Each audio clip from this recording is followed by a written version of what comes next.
Questão 11. João e Carla foram casados por 5 anos, mas, com o passar dos anos, o casamento se desgastou e eles se divorciaram. As 3 filhas do casal, menores e impúberes, ficaram sob a guarda exclusiva da mãe, que trabalha em uma escola como professora, mas que está com os salários atrasados há 4 meses, sem previsão de recebimento. João vinha contribuindo para o sustento das crianças, mas estranhamente deixou de fazê-lo no último mês. Carla, ao procurá-lo, foi informada pelos pais de João que ele sofreu um atropelamento e está em estado grave na UTI do Hospital Boa Sorte. Como João é autônomo, não pode contribuir justificadamente com o sustento das filhas. Sobre a possibilidade de os avós participarem do sustento das crianças, assinale a afirmativa correta. Vamos analisar a questão? O que a questão está nos dizendo aqui, pessoal? Primeiro, João e Carla são os pais dessas 3 crianças, dessas menores impúberes. Acontece que a mãe não está recebendo sua remuneração, não está recebendo seu salário há 4 meses e não tem previsão de quando isso vai acontecer. Além disso, o pai sofreu um grave acidente, está internado. E por ser profissional liberal, também não pode contribuir com o sustento das crianças. E aí, vejamos, então a gente está diante, ora, de uma situação em que nem o pai nem a mãe podem contribuir com o sustento dos filhos. E aí, o que vai dizer a nossa legislação a esse respeito? Quando um dos parentes, aquele que deve fornecer alimentos em primeiro lugar, não tiver em condições de fazê-lo, devem os parentes de grau imediato cumprir essa obrigação alimentar. Dessa forma, se os pais são parentes de primeiro grau na linha reta e não podem contribuir com o sustento dos filhos, então o correto seria que os seus avós, os avós dessas meninas, começassem a contribuir com o seu sustento. Então, é somente quando os pais não podem, ou na falta dos pais, ou na impossibilidade de fazê-lo, é que os avós, que são os parentes de grau imediato, na linha reta ascendente, deverão ser chamados a cumprir esta obrigação. Por via de consequência, é que se afirma que a obrigação dos avós, também chamada de obrigação alimentar avoenga, repito, avoenga, a obrigação alimentar avoenga, ela se dá de forma complementar e subsidiária. Cuidado, a questão é muito comum que as questões de concursos, de prova de OAB, elas tragam o termo solidária em vez de subsidiária. Então, repito, a obrigação dos avós, ela é complementar e é subsidiária, ou seja, ela só vai existir quando os pais não puderem cumprir essa obrigação. Então, não se trata de obrigação solidária. Vamos ver o que dizem os itens A. Em razão do divórcio, os sogros de Carla são ex-sogros. São ex-sogros, gente? Vocês aprenderam que o parentesco na linha reta por afinidade, que é o caso dos sogros e sogras, genros e noras, ele não se desfaz mesmo com a dissolução do casamento ou da união estável. É por isso que se diz que sogro e sogra são para sempre. Então, não existem ex-sogros. Então, continuando. Em razão do divórcio, os sogros de Carla são ex-sogros, não são mais parentes. Errado, continuam sendo parentes, mesmo que ela estabeleça um novo casamento ou uma nova união estável com outra pessoa. Não podendo ser compelidos judicialmente a contribuir com o pagamento de alimentos para o sustento das netas, já vimos que não, então, questão falsa. B de bola. As filhas podem requerer alimentos avoengos se comprovada a impossibilidade de Carla e de João garantirem o sustento das filhas. Foi exatamente isso que eu falei. Comprovada a impossibilidade dos pais de garantir o sustento das filhas, é possível que se pleiteie de forma complementar, repito, e subsidiária, os alimentos avoengos, os alimentos em face dos avós. Item B, questão correta. Os alimentos avoengos, letra C, os alimentos avoengos não podem ser requeridos porque os avós só podem ser réus em ação de alimentos no caso de falecimento dos responsáveis pelo sustento das filhas. Falso. Falso por quê? Porque não é só no caso de falecimento que é possível pleitear alimentos avoengos na falta dos pais ou na impossibilidade de cumprimento da obrigação alimentar pelos próprios pais, também é possível se pleitear esses alimentos avoengos. Item D. Carla não pode representar as filhas em ação de alimentos avoengos porque apenas os genitores são responsáveis pelo sustento dos filhos. Questão falsa. Não são só os genitores. A gente já viu que é possível que outros parentes, tais como os avós, é possível que outros parentes possam vir a ser obrigados a cumprir a prestação alimentar. Os fundamentos legais para a resolução dessa questão estão nos artigos 1696, anotem aí, 1696, combinado com o artigo 1698, e a súmula 596 do STJ. Súmula 596 do STJ, que vai dizer que a obrigação dos avós é, de fato, complementar e subsidiária, corroborando com o que nós dissemos aqui. Podemos seguir? Vamos, então, para a questão número 12. Flora e Carlos pretendem contrair matrimônio. Flora tem 65 anos e Carlos tem 66. Por se tratar de segundas núpcias do futuro casal e já terem filhos oriundos de relacionamentos anteriores, eles não pretendem se tornar herdeiros um do outro e tampouco comunicar seus patrimônios. Diante do desconhecimento dos efeitos sucessórios do casamento, Flora e Carlos buscam aconselhamento jurídico sobre a possibilidade de sua pretensão. Assinale a opção que indica a resposta correta dada pelo advogado consultado. Analisando a questão, nós temos aqui alguns elementos super importantes para resolvê-la. Primeira coisa, essa questão ela mistura direito sucessório com direito patrimonial, né, com regime de bens do casamento. Eu trouxe essa questão para nós resolvermos aqui exatamente por tratar de regime de bens. Então, como nós vamos passar a resolver questões de regime de bens, é importante que nós analisemos também esse ponto. Embora nós tenhamos que puxar aqui também algumas informações lá do direito sucessório.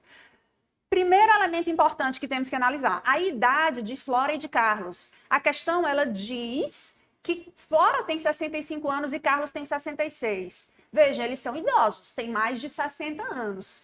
Por que a questão diz a idade? Porque ela quer que você seja induzido a pensar que, por essa idade, eles estariam obrigados a casar no regime de separação obrigatória de bens, que está previsto lá no artigo 1641 do Código Civil. Acontece, detalhe, cuidado, acontece que o Código Civil fala na idade de 70 anos e não de 60. A questão quer induzir você a achar que por eles terem 65 e 66 anos de idade, eles casariam no regime de separação obrigatória de bens, mas não é verdade. Eles não vão casar no regime de separação obrigatória de bens, tendo em vista que eles têm menos de 70 anos. Então, com 65 anos e com 66, eles ainda podem optar pelo regime de bens pelo qual eles querem casar. Então, vamos lá. Dito isso, o que eles pretendem ao consultar o advogado? Eles não pretendem, melhor dizendo, eles não pretendem se tornar herdeiros um do outro e tampouco comunicar seus patrimônios. Com isso, qual é o regime de bens que permite que a pessoa não se torne herdeira uma da outra quando ocorre o falecimento? Pessoal, acreditem vocês ou não, a verdade é que o nosso ordenamento jurídico não traz essa opção.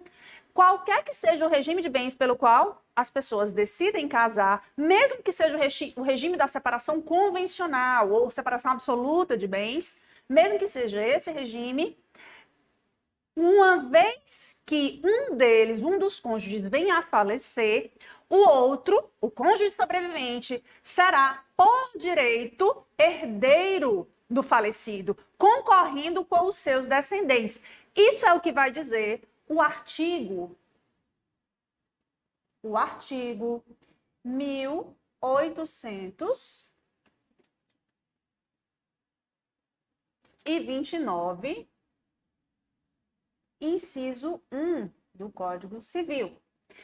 O artigo 1829 do Código Civil, inciso 1, ele tem uma redação um pouco truncada, uma redação que, por vezes, é um pouco difícil da gente compreender.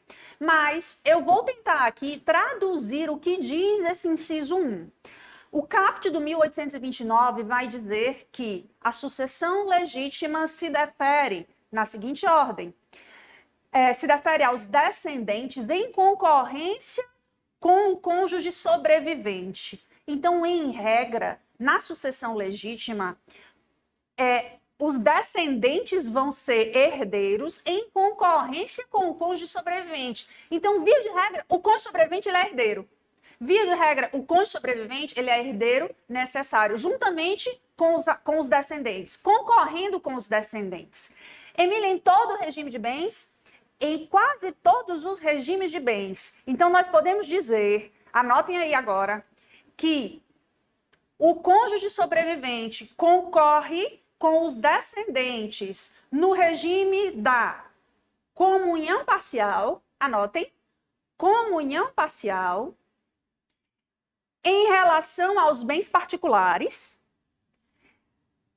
no regime da separação total ou convencional de bens, regime da separação total ou convencional de bens, e no regime da participação final nos aquestos. Participação final nos aquestos. Se escreve assim. Bens aquestos, gente, são bens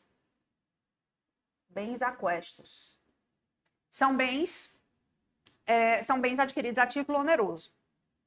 Então, nesses três regimes, o cônjuge sobrevivente concorre com os descendentes. Ou seja, o cônjuge sobrevivente é herdeiro juntamente com os descendentes. Então, Emília, em qualquer desses regimes, ele vai ser herdeiro. Vai. E nos outros regimes? Ou seja, quando a separação for a separação obrigatória de bens, quando eu estiver diante de uma comunhão parcial de bens em que só tem bens comuns, e quando eu estiver diante do regime da comunhão universal, o cônjuge sobrevivente, ele não vai concorrer com os outros herdeiros, com os descendentes, certo? Exatamente, ele não concorre. Mas, embora ele não seja herdeiro, ele vai ser meeiro. Ou seja, ele é mais do que herdeiro, né? Então, ele herda já a metade, ele tem direito à meação. Repetindo quais são os regimes? Comunhão universal de bens, separação obrigatória de bens e comunhão parcial de bens, quando só houver bens comuns. Dito isso, creio que nós podemos, então, tentar resolver essa questão. Vamos lá. Item A. Em razão da idade de Carlos, o regime de bens será o da separação obrigatória. Já vimos que não. Já vimos que a questão quer induzir você a acreditar nisso, mas isso não é verdade. Então, letra A, falso. O que afasta a possibilidade do futuro casal ser herdeiro um do outro, falso. Item B. O futuro casal deverá optar pelo regime da separação convencional de bens, que permitirá a exclusão da qualidade de herdeiro de Flora e Carlos. Também é falso. E é falso por quê? Porque mesmo que o casal opte pelo regime da separação convencional, não estou mais falando da separação obrigatória de bens. Só um detalhe, pessoal, para que não confundam. Artigo 1641 do Código Civil é que trata do regime da separação obrigatória ou legal de bens, que é diferente de separação convencional de bens. Então, o futuro casal deverá optar pelo regime da separação convencional de bens, que permitirá a exclusão da qualidade de herdeiro de Flora e Carlos. Acabamos de comentar aqui que, mesmo que o casal opte pelo regime da separação convencional de bens, o que é que vai dizer o artigo 1829, inciso 1, primeira parte? Que os descendentes concorrem com o cônjuge sobrevivente. Então, o cônjuge sobrevivente vai ser herdeiro juntamente com os descendentes. Então, não há exclusão da qualidade de herdeiro. Item C. O cônjuge no ordenamento jurídico brasileiro sempre será herdeiro necessário. Falso. E falso por quê? Porque nem sempre, porque em algumas situações, no regime da comunhão universal, da separação obrigatória de bens e da comunhão parcial de bens, quando só houver bens comuns, ele será meeiro. e não herdeiro. Então, item C também é falso. E letra D, o ordenamento brasileiro não oferece alternativa para a pretensão do futuro casal. Verdadeiro. Não tem como eles optarem por não ser herdeiros um do outro. Próxima questão, 13. Antes de a gente seguir, deixa eu dar um golinho de água. Mônica, casada pelo regime da comunhão total ou comunhão universal de bens, descobre que seu marido, Geraldo, alienou um imóvel pertencente ao patrimônio comum do casal, sem a devida vênia conjugal. A descoberta agrava a crise conjugal entre ambos e acaba conduzindo ao divórcio do casal. Tempos depois, Mônica ajuiza a ação em face do seu ex-marido, objetivando a invalidação da alienação do imóvel. Sobre o caso narrado, assinale a afirmativa correta. Vamos lá analisar o enunciado da questão. Regime de bens. Primeira coisa, quando se tratar de questão envolvendo regime de bens, você tem que saber qual é o regime de bens sobre o qual a questão está falando. E saber as regras desse regime. Então, aqui, o regime é o da comunhão total de bens, ou comunhão universal de bens. Pela comunhão universal de bens, nós temos que, via de regra, inclusive os bens adquiridos a título gratuito por doação ou sucessão, seja antes do casamento ou na constância do casamento, eles se comunicam, o que é diferente da comunhão parcial de bens. Então, casados pelo regime da comunhão total de bens, Mônica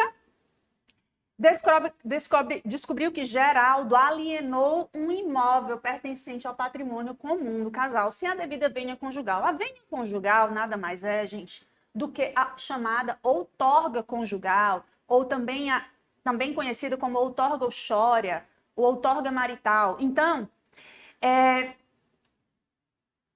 quando o Geraldo alienou esse imóvel, ele o fez sem a autorização, sem o consentimento, sem a outorga de sua esposa.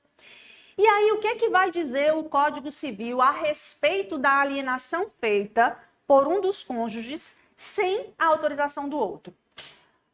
A legislação fala que não pode um cônjuge alienar um bem imóvel ou gravar de ônus real um bem imóvel sem o consentimento do outro, sem a autorização do outro, sem a chamada vênia conjugal ou outorga conjugal. Se isso acontecer, o ato praticado poderá ser invalidado, ocorrendo, então, a possibilidade de anulação desse negócio jurídico que foi praticado, ocorrendo a possibilidade de anulação dessa alienação feita, no caso, pelo Geraldo. Agora, se Geraldo alienou esse imóvel sem a outorga uxória, qual é o prazo? E aí eu já estou adiantando o que a questão vai perguntar para vocês. Qual é o prazo que Mônica terá para anular esse negócio jurídico? Aí o Código Civil também prevê um prazo decadencial. Cuidado, atenção aqui, não é um prazo prescricional, eu estou falando de um prazo decadencial. Ela tem um prazo decadencial de 2 anos contados do término da sociedade conjugal, certo? Vamos para as questões? Vamos para os itens? Item A. O juiz pode conhecer de ofício do vício decorrente do fato de Mônica não ter anuído com a alienação do bem. Aqui envolve algumas regras também, gente, da parte geral do Código Civil, lá de Civil 1. E aqui eu recomendo a leitura dos seguintes artigos. Artigo 177, 174 e 175. Para a gente continuar, deixa só eu anotar para vocês, para ninguém se perder. Artigo 177. Artigos... Só um detalhe. Aqui que faltou o S. Artigos...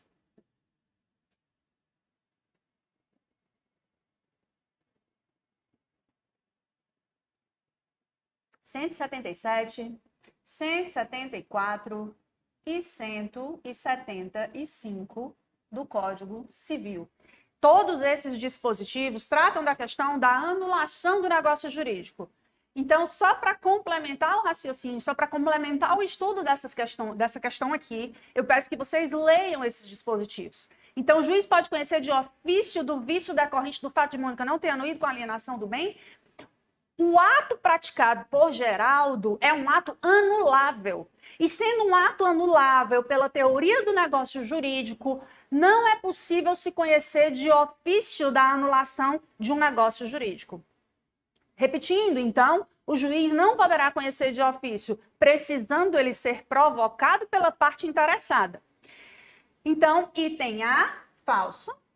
Letra B, o fato de Mônica não ter anuído com a alienação do bem representa um vício que convalesce com o decurso do tempo. Convalescimento é um fenômeno que faz com que aquele ato praticado inicialmente, com aquele negócio jurídico praticado inicialmente com um vício de anulação, não havendo a provocação da parte interessada para tornar esse ato anulado, faz com que o decurso do tempo faz com que esse ato se torne válido. Isso é o convalescimento. Então, o fato de Mônica não ter anuído com a alienação do bem representa um vício, certo? Um vício anulável. Até aqui, ok. Que convalesce com o decurso do tempo, sim. Ou seja, se ela não provocar o judiciário no sentido de anular aquele negócio jurídico que foi praticado de forma viciada, esse negócio jurídico, ele vai convalescer, ele vai se tornar válido. Questão verdadeira. Item B.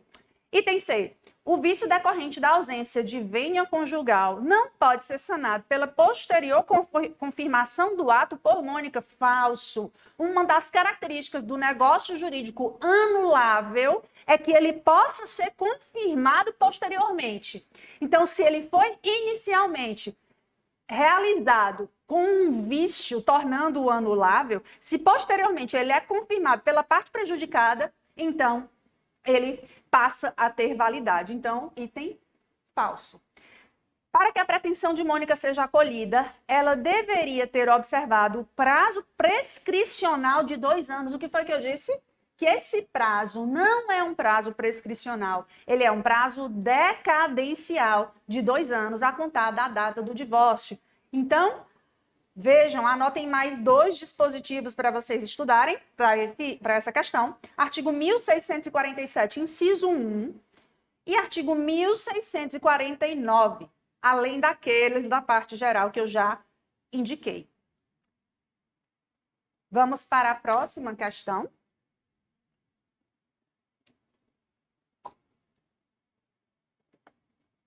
Questão de número 14. Roberto e Ana casaram-se em 2005 pelo regime da comunhão parcial de bens. Em 2008, Roberto ganhou na loteria e com os recursos auferidos, adquiriu um imóvel no Recreio dos Bandeirantes. Em 2014, Roberto foi agraciado com uma casa em Santa Teresa, fruto da herança de sua tia. Em 2015, Roberto e Ana se separaram. Vejam que a gente tem aqui uma linha do tempo. Tendo em vista o regime de bens do casamento, assinale a afirmativa correta. Vamos lá. A questão traz aqui algumas datas, mas para que você perceba que em 2005 eles casam no regime da comunhão parcial de bens. E todos os outros atos que são praticados em 2008 e em 2014 ocorrem na constância do casamento, em que vigia o regime da comunhão parcial de bens. E em 2015 eles se separam. A respeito do regime de bens, então, vamos analisar essa questão.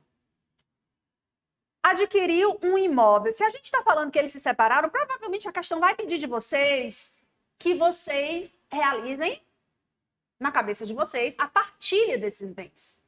E se o regime é da comunhão parcial de bens, a gente agora vai ter que analisar essa possibilidade de partilha com base nesse regime. Então, Roberto ganhou na loteria. E com os recursos que ele recebeu dessa loteria, ele adquiriu um imóvel no Recreio dos Bandeirantes.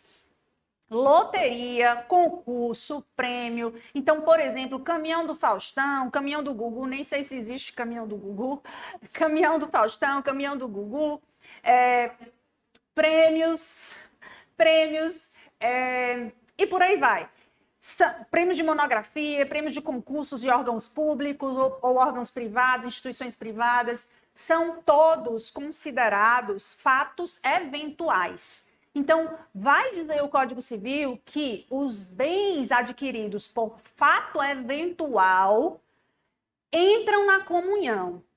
Então, mesmo que eu esteja diante de, mesmo que não tenha havido concurso ou trabalho da outra parte, então, mesmo que o Roberto tenha ido lá e jogado na loteria e ganhado sem que Ana tenha participado de nada, esse bem adquirido por fato eventual, ele vai ser partilhável. Mas veja só, acontece que ele recebeu esse dinheiro que ganhou da loteria e com esse dinheiro comprou esse imóvel no Recreio dos Bandeirantes. Eu tinha um bem, em princípio, que eram valores, que era dinheiro, eu tinha esses valores, e com esses valores eu comprei um outro bem. Então, esse segundo bem é o que nós vamos chamar de bem subrogado, já falei na aula passada, lembram? Bem subrogado. Ocorre aqui a subrogação. Subrogação é a substituição de um bem por outro bem. Então, se ele comprou, no lugar desses valores auferidos na loteria, ele comprou um imóvel no Recreio dos Bandeirantes, esse imóvel no Recreio dos Bandeirantes é chamado de bem subrogado. E o que é que nós temos de importante para tratar aqui em relação aos bens subrogados? É que os bens subrogados, eles possuem as mesmas características dos bens anteriores. Então, se o prêmio da loteria é considerado bem comum, é fato eventual e, portanto, entra na comunhão, sendo considerado bem comum e, assim, partilhável, consequentemente, o imóvel que ele comprou no Recreio dos Bandeirantes também é um bem comum e, portanto, partilhável. Então, esse imóvel será partilhável. Mas ele também recebeu uma casa a título de herança durante o casamento. Veja, a título de herança durante o casamento, mas o regime é o da comunhão parcial de bens. Os bens adquiridos a título gratuito por doação ou sucessão excluem-se da comunhão. Vamos resolver a questão? Item A. Os imóveis situados no Recreio dos Bandeirantes e em Santa Teresa são bens comuns. Certo ou errado? O imóvel do Recreio dos Bandeirantes é bem comum. Mas o imóvel de Santa Teresa é bem particular, porque ele adquiriu a título de herança. Aquisição a título gratuito. Então, questão falsa. B de bola. Apenas o imóvel situado no Recreio dos Bandeirantes deve ser partilhado, sendo o imóvel situado em Santa Teresa bem particular de Roberto. Certo ou errado? Letra B? Correto. O imóvel do Recreio dos Bandeirantes é partilhável porque é considerado bem comum, é bem subrogado, então adquire as mesmas características do bem anterior. E o de Santa Teresa é bem particular porque foi adquirido a título de herança. Letra B. C. Apenas o imóvel situado em Santa Teresa deve ser partilhado. Já está errado aqui, né? Deve ser partilhado? Não deve ser partilhado porque é um bem particular. Vamos continuar só por desencargo de consciência. Sendo o imóvel situado no Recreio dos Bandeirantes excluído da comunhão. Errado, é o contrário, né? Por ter sido adquirido como produto de bem advindo de fato eventual. Já expliquei por que está errado. Então, seguimos para o item D. Nenhum dos dois imóveis deverá ser partilhado. Errado, né, gente? A gente já viu que aquele bem que foi adquirido por fato eventual que foi subrogado no lugar daquele bem adquirido por fato eventual, ele entra, sim, na comunhão e deve ser partilhado. Seguimos para a questão de número 15.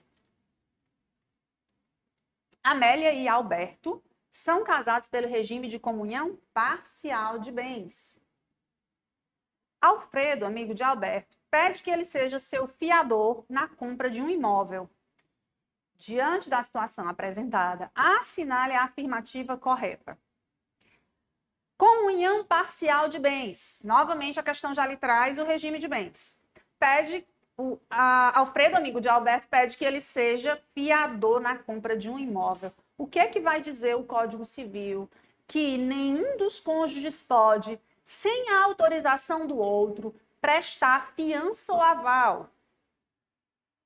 Se não pode prestar fiança ou aval sem a autorização do outro, essa autorização nada mais é do que o que a gente viu na questão anterior, a chamada venha conjugal, outorga conjugal, outorga ou chória. Então, a questão pode trazer qualquer um desses nomes, fiquem atentos a isso.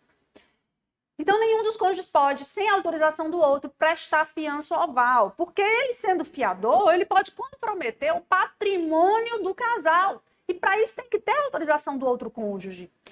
Consequentemente, aquele cônjuge que presta uma fiança em favor de um amigo, de um parente, e assim pode prejudicar o patrimônio do casal, aquele outro cônjuge que se sentir prejudicado pode pretender a anulação dessa fiança. Qual é o prazo? Novamente, prazo decadencial e não prescricional, prazo decadencial de 2 anos, contados após o término da sociedade conjugal. Então, item A garantia acessória poderá ser prestada exclusivamente por Alberto? Pode ser só por Alberto, sem que a Amélia participe dessa prestação dessa fiança? Não, a gente já viu que é preciso que haja a concordância dela. A outorga ou chória, outorga ou chória ou venha conjugal. Então, item falso. A outorga de Amélia se fará indispensável, independente do regime de bens falso. Bom, a outorga de Amélia se fará indispensável. Até aqui, ok. Independente do regime de bens? Não. Depende do regime de bens. Por quê? Por causa do que consta no artigo 1600 e... Agora, deixa eu conferir se é 1647 ou 1600... Acho que é o 1647 do Código Civil. Porque o 1647 diz que nenhum dos cônjuges pode, sem autorização do outro, exceto no regime de separação absoluta de bens, prestar fiança ou aval. Inciso 1, perdão.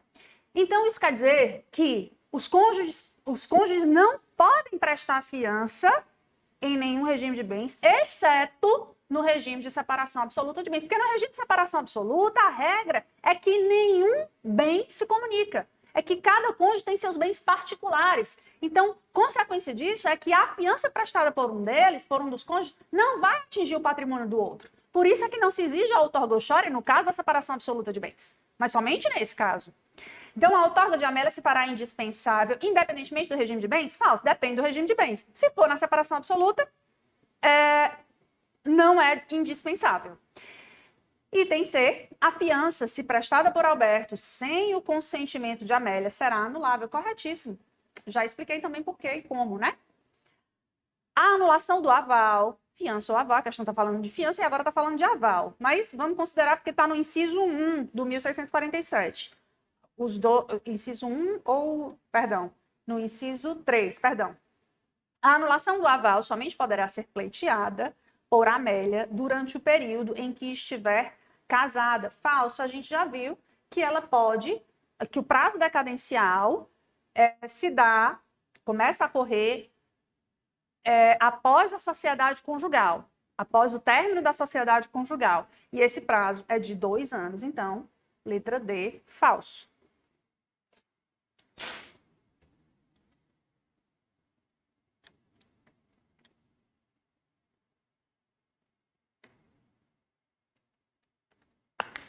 Paulo foi casado por muitos anos no regime de comunhão parcial com Luana, até que um desentendimento deu início a um divórcio litigioso. Temendo que Luana exigisse judicialmente metade do seu vasto patrimônio, Paulo começou a comprar bens com capital próprio em nome de sociedade da qual é sócio. E passou os demais também para o nome da sociedade, restando em seu nome apenas a casa em que morava com ela. Acerca do assunto, marque a opção correta. De que essa questão está tratando, gente? Essa questão está tratando de um instituto jurídico lá, novamente, da teoria geral do Código Civil. especificamente do que consta lá no artigo 50 do Código Civil. O que vai dizer esse dispositivo? Que quando houver abuso da personalidade jurídica, e aqui eu estou falando de pessoa jurídica, certo? Quando houver abuso da personalidade jurídica caracterizado pela confusão patrimonial ou pelo desvio de finalidade da empresa, será permitido que se requeira ao juiz, a parte interessada poderá requerer ao juiz a desconsideração da personalidade jurídica da empresa para o fim de atingir a pessoa dos sócios, para fazer com que os sócios respondam por eventuais dívidas dessa pessoa jurídica.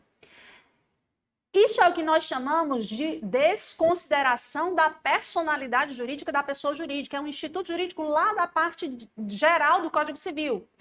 Mas por que é que, então, eu trago isso para a aula de Direito de Família? Porque aqui nós estamos falando da chamada teoria da desconsideração inversa ou invertida da personalidade jurídica. Ou seja, aqui eu não quero desconsiderar a personalidade jurídica da empresa.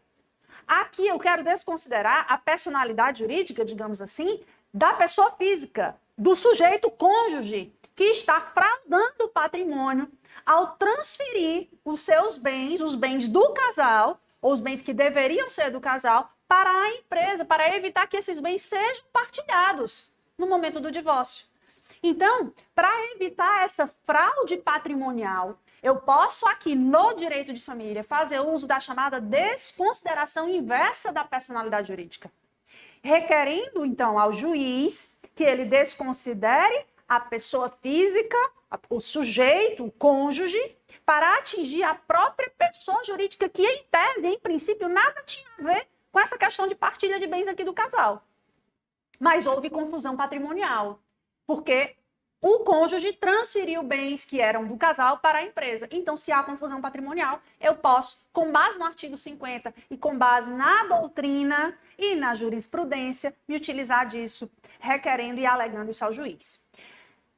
Vejamos, então, o que dizem os nossos itens. Item A.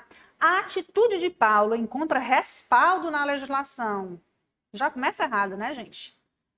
Pois a lei faculta a todo cidadão defender a sua propriedade, em especial de terceiros de má-fé. Completamente errado. Eu me recuso, inclusive, a comentar esse item. Quem tiver dúvida, mande um direct, que a gente responde, tá? Então, item B, é permitido ao juiz afastar os efeitos da personificação da sociedade nos casos de desvio de finalidade ou confusão patrimonial, mas não o contrário. O que foi que a gente acabou de ver? Que tanto pode o juiz afastar os efeitos da personificação da sociedade, nos casos de desvio de finalidade ou confusão patrimonial, como também pode ocorrer o contrário, afastar os efeitos da pessoa física, do sujeito cônjuge, para atingir a pessoa jurídica. Então, isso aqui está errado. Falso. C de casa, sabendo-se que a teoria da desconsideração da personalidade jurídica encontra aplicação em outros ramos do direito e da legislação, é correto afirmar que os parâmetros adotados pelo Código Civil constituem a chamada teoria menor, que exige menos requisitos. Errado. O Código Civil adota a chamada teoria maior. Teoria maior, porque adota mais requisitos e não menos requisitos. Quem adota a teoria menor com menos requisitos é o Código de Defesa do Consumidor. Por que o Código de Defesa do Consumidor adota a chamada teoria menor com menos requisitos? Porque ali eu estou tratando de uma parte que é vulnerável, de um sujeito hipossuficiente, que é o consumidor. Consequentemente, a legislação vai exigir menos requisitos para que ele se utilize da teoria da desconsideração da personalidade jurídica, não precisando provar alguns elementos que aqui no Código Civil eu preciso. Item D de dado. No caso de confusão patrimonial gerado pela compra de bens com patrimônio particular em nome da sociedade, que foi exatamente o que aconteceu nessa questão, é possível atingir o patrimônio da sociedade, ao que se dá o nome de desconsideração inversa ou invertida, a se desconsiderar o negócio jurídico, havendo esses bens como matrimoniais e comunicáveis. Verdadeiro. E assim se devolvem esses bens para a partilha, para que ocorra a partilha de bens corretamente do casal. Questão 17.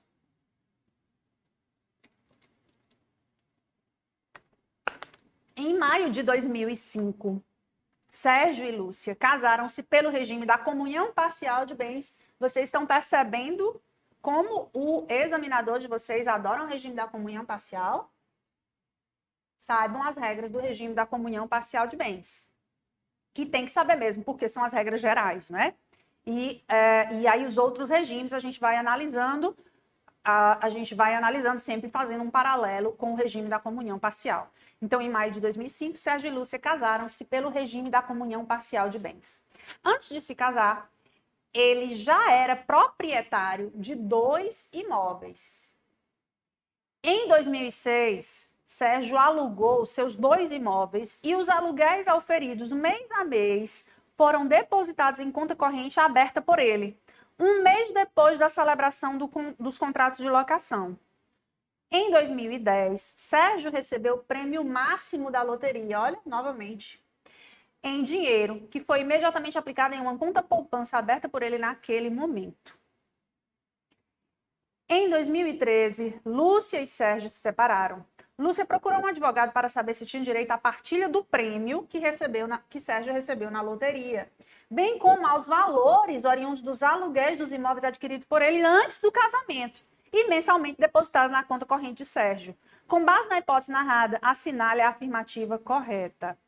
Eu vou voltar aqui à tela só para a gente pegar aqui os elementos da questão que são importantes.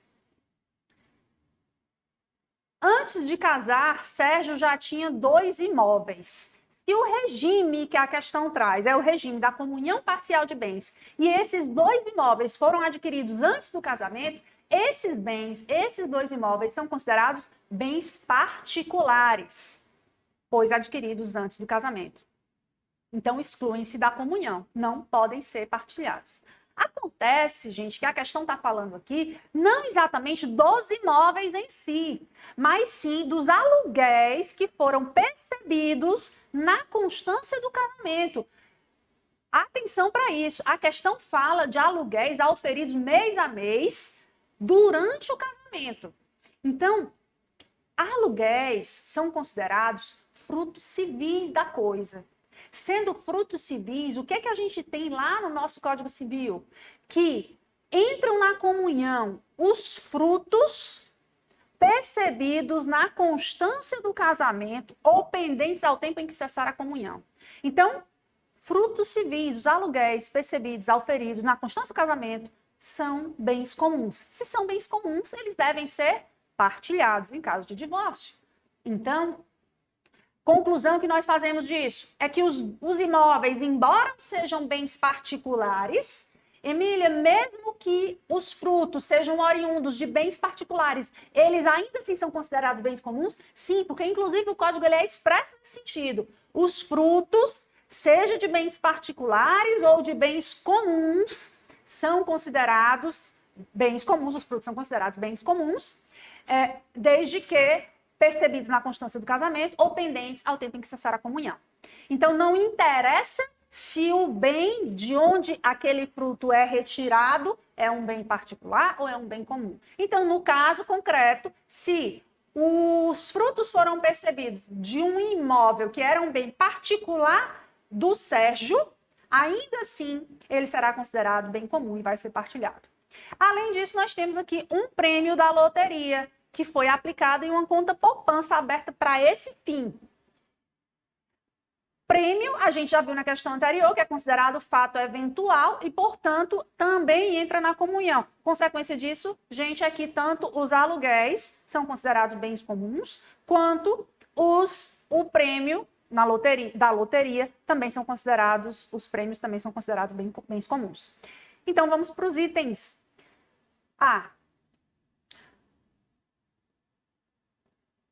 ela não tem direito à partilha do prêmio e aos valores depositados na conta corrente de Sérgio. A gente já viu que tem direito à partilha dos dois, né? Então, o item já começa todo falso.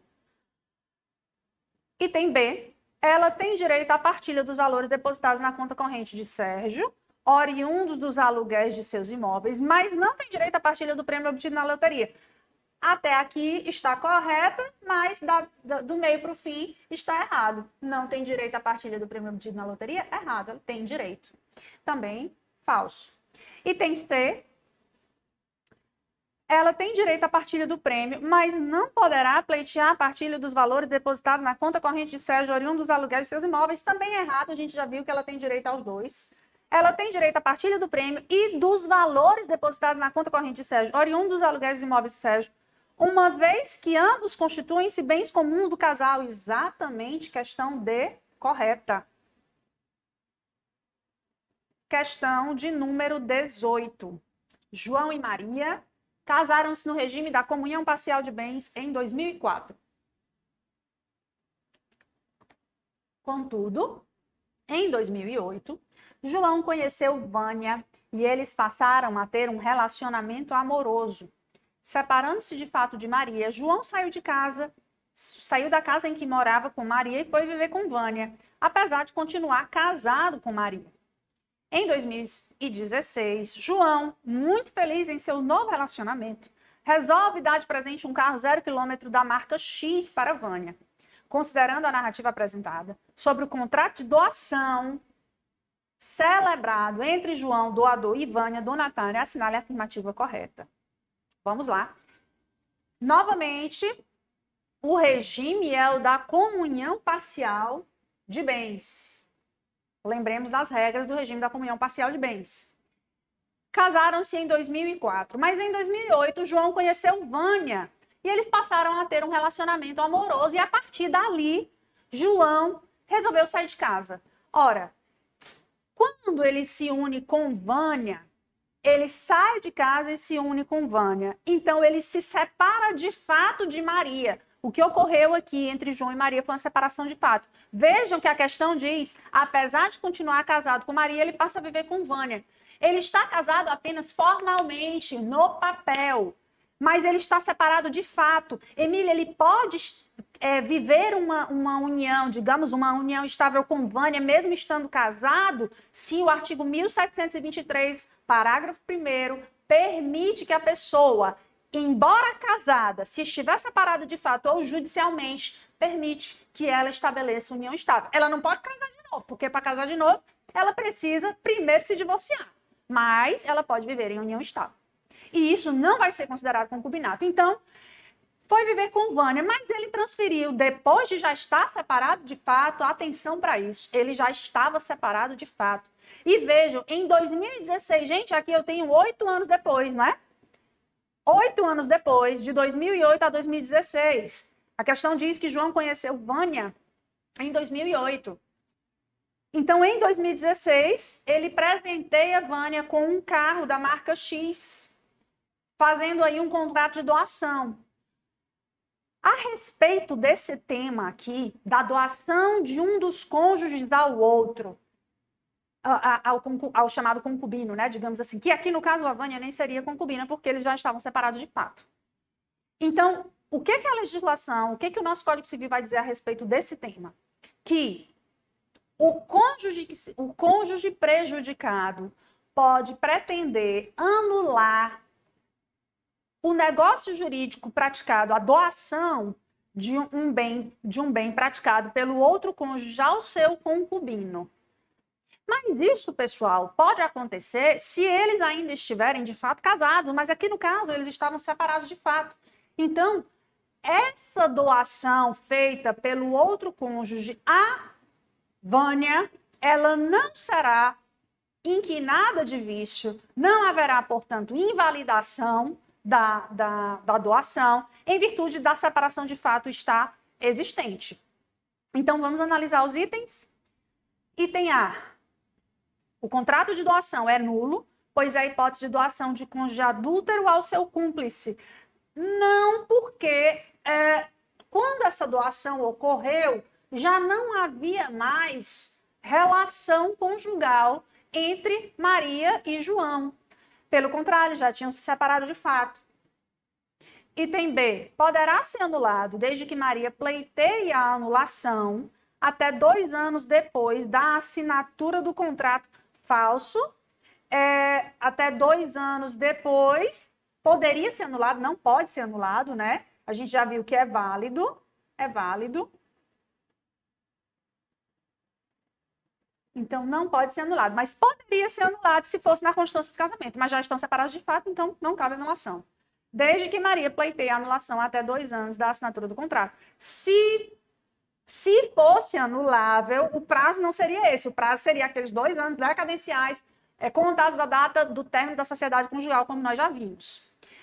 Item C. É plenamente válido, porém João deverá pagar perdas e danos a Maria. Se é válido, por que vai pagar perdas e danos, né? E se a questão estiver querendo lhe induzir aqui a perdas e danos em virtude de traição, gente, isso é um tema bem delicado e é algo jurisprudencial, não creio que venha algo nesse sentido na prova de vocês, mas o que nós temos é que a jurisprudência majoritária não admite indenização por danos morais em caso de traição, a não ser quando existe uma violação clara, contundente a direitos da personalidade, como a honra, a boa fama, a imagem, o que precisa ser cabalmente demonstrado. Então, falso também. Item D é plenamente válido, pois João e Maria já estavam separados de fato no momento da doação. Exatamente isso. Letra D é a letra correta. Questão 19. Arlindo e Berta firmam pacto antinupcial, preenchendo todos os requisitos legais, no qual estabelecem o regime de separação absoluta de bens. No entanto, por motivo de saúde de um dos nubentes, a celebração civil do casamento não ocorreu na data estabelecida.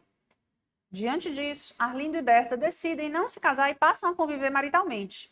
Após 5 anos de união estável, Arlindo pretende dissolver a relação familiar e aplicar o pacto antinupcial com o objetivo de não dividir os bens adquiridos na constância dessa união. Nessas circunstâncias, o pacto antinupcial Vamos lá? Arlindo e Berta firmaram um pacto antinupcial, preenchendo todos os requisitos legais. Vejam que a questão não te dá brecha nenhuma. Diz que o pacto antinupcial preenchia todos os requisitos legais. Se ele preenche todos os requisitos legais, ele é plenamente válido. Pacto este no qual estabelece o regime de separação absoluta de bens. Vejam, a questão mudou, né? Já não é mais regime de comunhão parcial, até porque comunhão parcial não tem pacto antinupcial. Então, separação absoluta de bens. Agora, acontece o seguinte, que não houve a celebração civil do casamento conforme tinha sido planejado pelo casal. E se não há a celebração civil do casamento, o casamento não aconteceu. Até aqui, vamos lá. O Código Civil diz o seguinte: é nulo o pacto antinupcial se não for feito por escritura pública e ineficaz se não lhe seguir o casamento. Ou seja, a lei prevê uma forma, uma solenidade para a elaboração do pacto. Isso quer dizer que o pacto não pode ser feito por escritura particular, e sim somente por escritura pública. Mas, embora tenha um pacto válido, feito por escritura pública, que, como diz a questão, que preencheu todos os requisitos legais, é preciso que, para que ele produza efeitos jurídicos, tem que ocorrer o casamento. E a questão diz que não houve o casamento, não houve a celebração civil do casamento. Se não houve a celebração civil do casamento, o pacto ele é ineficaz, não produz efeitos jurídicos. Mas, gente, aí a questão traz um caso bem clássico. O casal fez o pacto é válido, o casal ia casar, mas não casou. Se não casou, o pacto ele é ineficaz, não produz efeitos jurídicos. Mas ele é válido, porque ele preencheu os requisitos legais.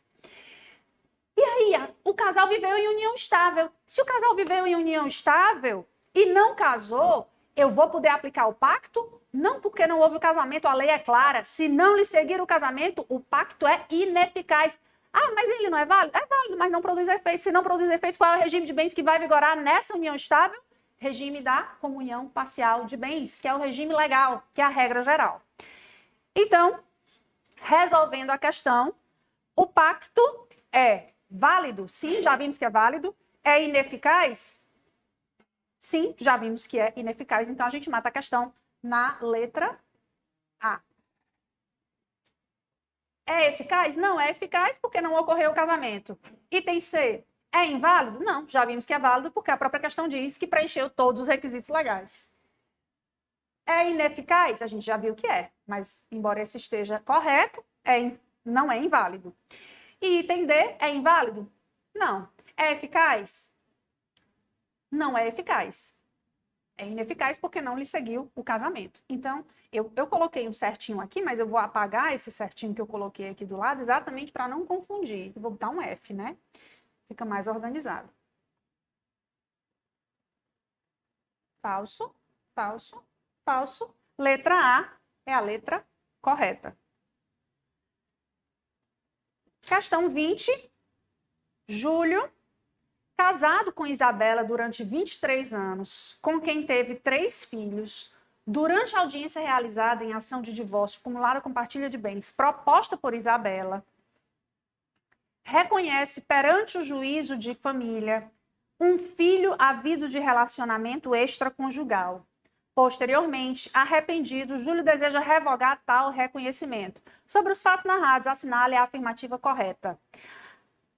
O artigo 1609 do Código Civil vai afirmar que o reconhecimento de filho é irrevogável e será feito, primeiro, por certidão de nascimento, no termo de nascimento, por escrito público, por escritura pública ou escritura particular, escrito particular, poderá ser feito por testamento e ainda na presença do juiz. Então, eu tenho 4 possibilidades. Lá no 1609 do Código Civil, eu tenho 4 possibilidades de reconhecimento de filho previsto na legislação.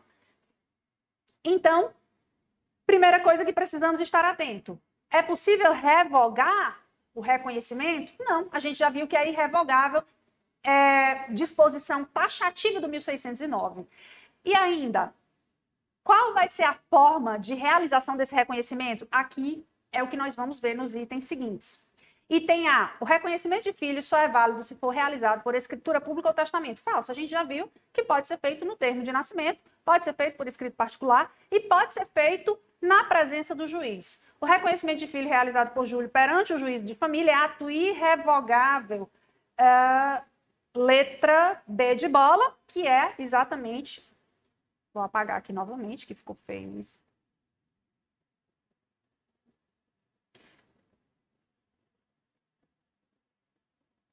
Questão B é a letra correta. Item C, o reconhecimento de filho em juízo só tem validade em ação própria com essa finalidade. O 1609 vai afirmar, que é esse dispositivo que nós acabamos de mencionar, ele vai afirmar que pode ser feito na presença do juiz, ainda que o objeto da ação, ainda que o objeto de que esteja tratando aquele juiz não tenha nada a ver com a questão da filiação de reconhecimento de filho. Pode, inclusive, ser uma audiência trabalhista, pode, inclusive, ser uma audiência civil e não da área de família. E não da vara de família. Então, letra F. Letra F, não. Falso. Questão falsa. Item D, Júlio só poderia revogar o ato se este tivesse sido realizado por testamento. Falso, ele não pode revogar em hipótese nenhuma, porque o reconhecimento de filho, repito, é irrevogável. E a questão 21, nós vamos agora para a última questão desse bloco, desse nosso bloco, que também diz respeito à filiação. Mas a questão 21, ela traz um nomezinho diferente e que você tem que estar atento para ele. A respeito da perfiliação, é correto dizer que, veja, perfiliação, gente, nada mais é do que filiação ou busca pela filiação, pela paternidade, maternidade. Então, a respeito da perfiliação, é correto dizer que constitui ato formal, de livre vontade, irretratável, incondicional e personalíssimo. A gente já mata a questão no item A, pessoal. Essa é a resposta correta, mas a gente vai explicar por quê. É ato formal? É, nós já vimos por quê. Porque o 1609, ele dá as hipóteses, as opções pelas quais pode-se fazer o reconhecimento de filho, que acabamos de ver na questão anterior. De livre vontade? Sim, claro, não pode ser uma vontade viciada, ela tem que ser livre e espontânea. Irretratável? Irretratável, porque também, além de termos visto que o ato é irrevogável, ele é também irretratável. Eu não posso me arrepender depois de já ter reconhecido um filho espontaneamente. É incondicional? Sim, não posso reconhecer o filho sob a condição de não pagar a pensão alimentícia para ele. Então, não cabe condição, termo, encargo no ato de reconhecimento de filho. É personalíssimo? Sim, somente aquele que é pai ou que é mãe é que pode, de fato, reconhecer o filho. Já já eu falo os dispositivos que vocês devem estar atentos. Item B. Se torna perfeita, a perfiliação se torna perfeita exclusivamente por escritura pública ou instrumento particular. Falso, já vimos na questão anterior também, as hipóteses pelas quais, os meios pelos quais eu posso reconhecer um filho. 1609. Letra C, não admite o reconhecimento de filhos já falecidos quando estes hajam deixado descendentes. Falso. É possível o reconhecimento pós-mortem. É possível que haja o reconhecimento de filhos após a morte após a morte desse filho falecido. Isso vai estar disposto no artigo 1613 ou 1614. Eu vou dizer os dispositivos depois para vocês verem onde está o quê. E o item D, em se tratando de filhos maiores, dispensa-se o consentimento destes também falso. O filho menor pode ser reconhecido sem que haja o consentimento dele. Mas o filho maior só pode ser reconhecido se houver o seu consentimento. Quais são os dispositivos em que vocês vão encontrar o fundamento para responder essas questões? Além do artigo 1609, que eu já falei, vocês devem analisar também os artigos 1610, 1613 e 1614 do Código Civil, todos do Código Civil. Então é isso, pessoal. Paramos por aqui e continuamos no próximo bloco.